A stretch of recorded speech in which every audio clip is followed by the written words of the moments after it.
a Playlyst original.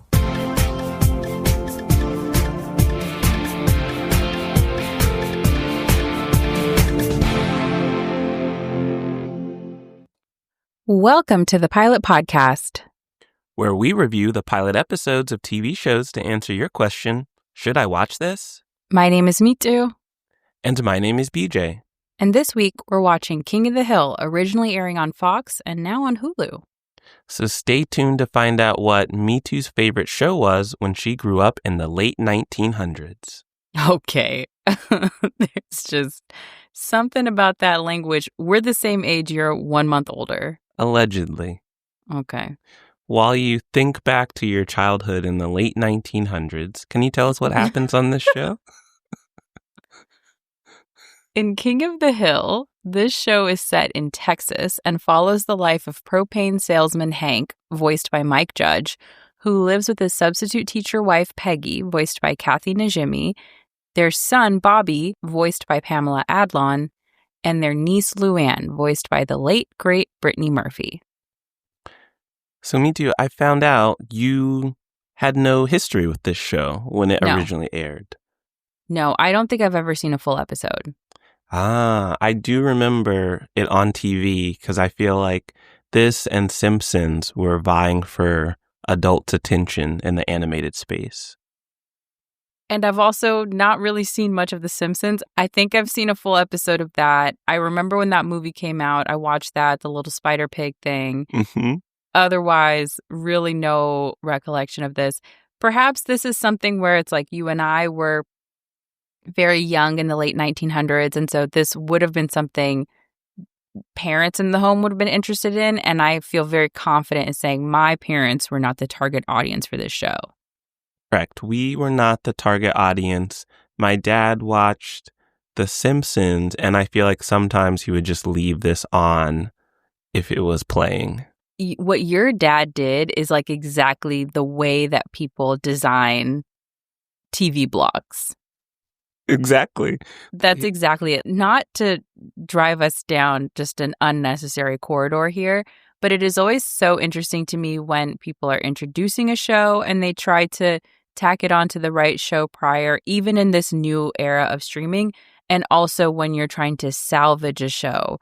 And so you tack it onto a show, to another one that's doing very well, that's similar, or when you're trying to get rid of one. Real ones remember what they tried to do to Cougar Town a couple times.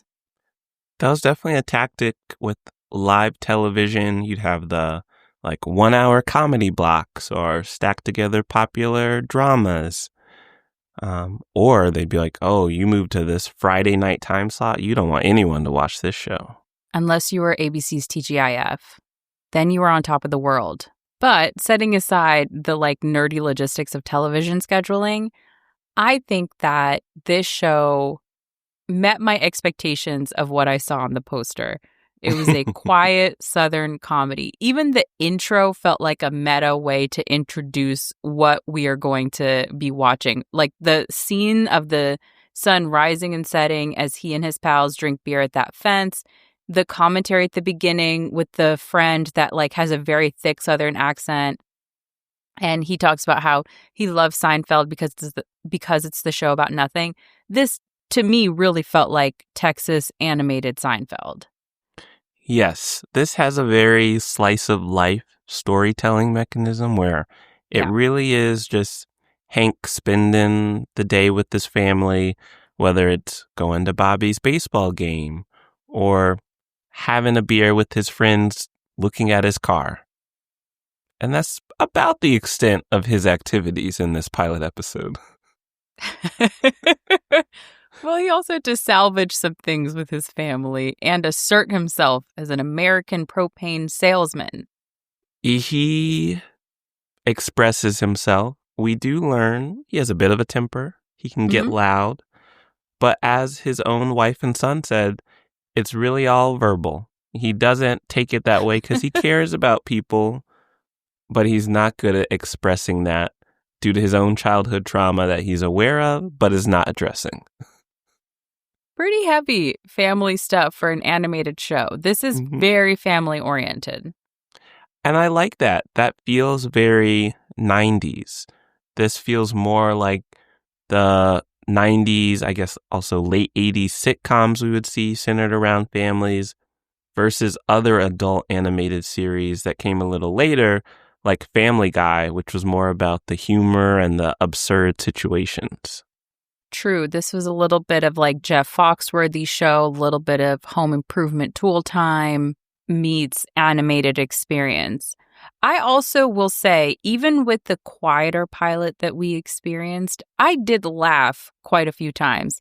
There's a scene where basically Bobby uses his baseball bat on some cans of pop in the store, and then that story gets escalated in a way that we also saw in Leanne, where it's like mouths get to flapping in these like tight communities. And so Bobby doing this thing in the store and acting up escalated to like Hank was physically threatening Bobby, perhaps. And then it escalated all the way to Child Protective Services, which is a very 90s humor mechanism. But their time with like having that rumor escalate made me laugh, as well as some of the things Hank and Bobby were saying to the person interviewing them.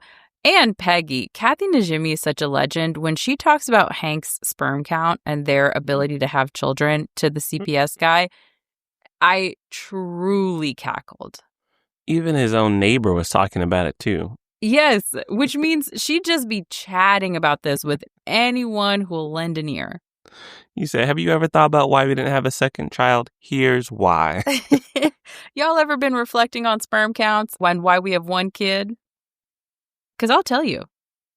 I also have to say, Bobby was both funny and frustrating, which I think is intentional. Yeah. Him exploiting the fact that CPS was investigating his well-being was funny. And him throwing that baseball against the wall, maybe I'm just at that age. I too would be like, stop it. Yeah, I do think like as I get older, for example, to use a very millennial example, when I watch The Office, I relate so much more strongly to like Stanley than Jim. I used to think Jim was very funny when I was a kid. But when I think about it now, like imagine clocking in every day to a job that is so boring. None of y'all like it there. And then this guy's just doing pranks every day. I would be like, Stanley, I'd be looking at my watch, understanding what is the distance between me and 5 p.m. on the dot to walk out. And so maybe this is your Jim and Stanley moment where Bobby's rambunctious moves are less appealing. But I will say with regard to this being a family show, especially a 90s family show, it felt like that when we saw Bobby act out because everyone has like such a clear archetype, like such a clear role in the family.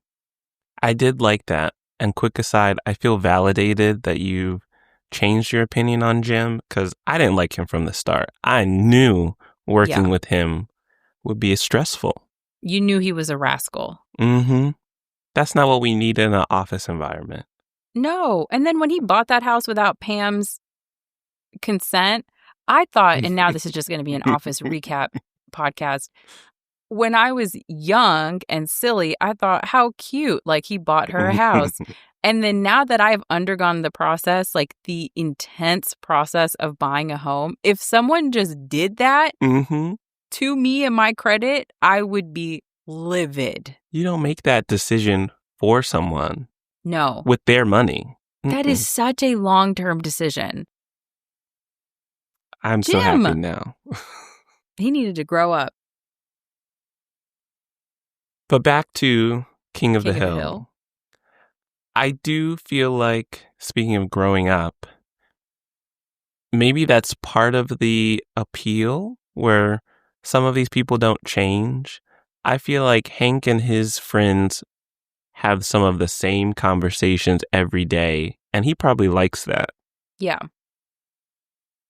And I bet it's a comforting watch outside of the universe of the show. Like, as someone who tunes in every week, I bet it was very comforting in 1997 and forward, and now with this reboot, that you pretty much know what you're going to get.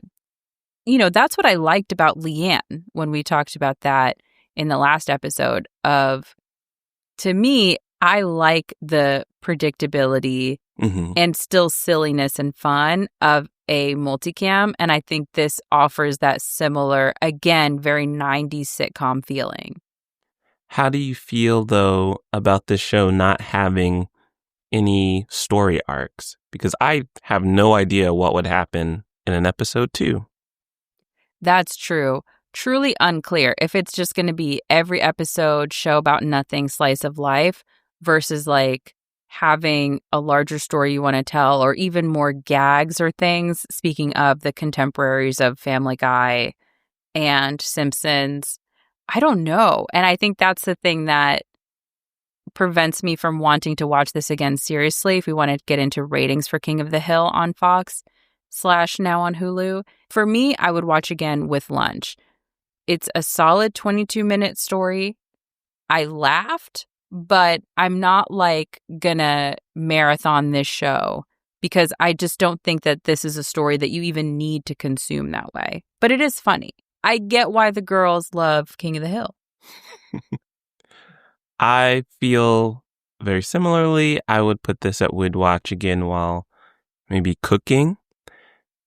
Because it's so slice of life, no real story, just people doing their thing, it feels like a show you don't need to rush through. You don't need to kind of marathon.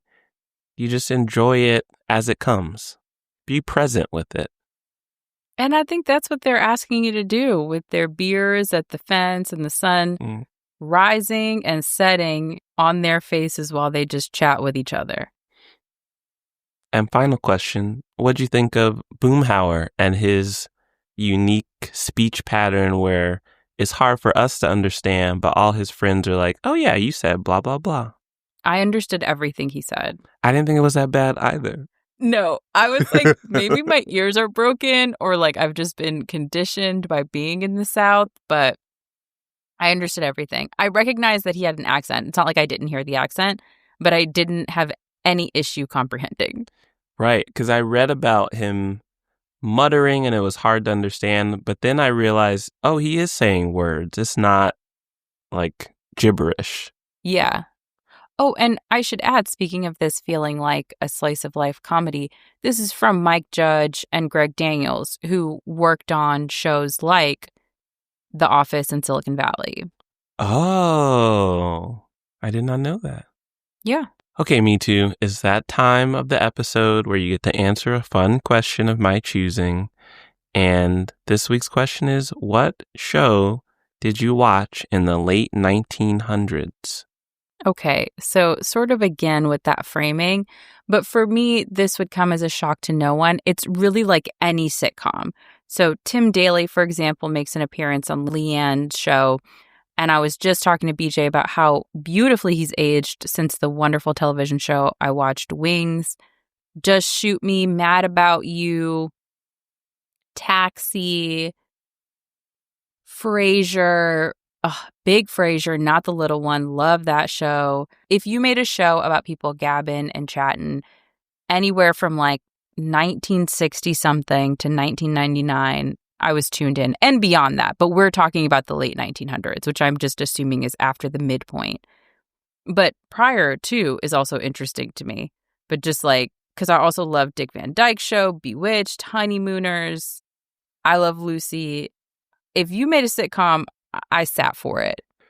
You have very specific tastes, but also broad at the same time. I love a sitcom, and guess what people made a ton of? Sitcoms. So I'm always fed, and I've been fed. And you will stay fed. Exactly. If you want to hear about more shows that keep me too fed, head to thepilotpodcast.com and follow us on all of your favorite podcast platforms. You can also follow us on social media at The Pilot Pod, and you can send thoughts, feelings, show recommendations, because every other week, just like this one, we do a show recommended by you, our wonderful listeners, to askthepilotpodcast@gmail.com. Thanks for listening. Bye.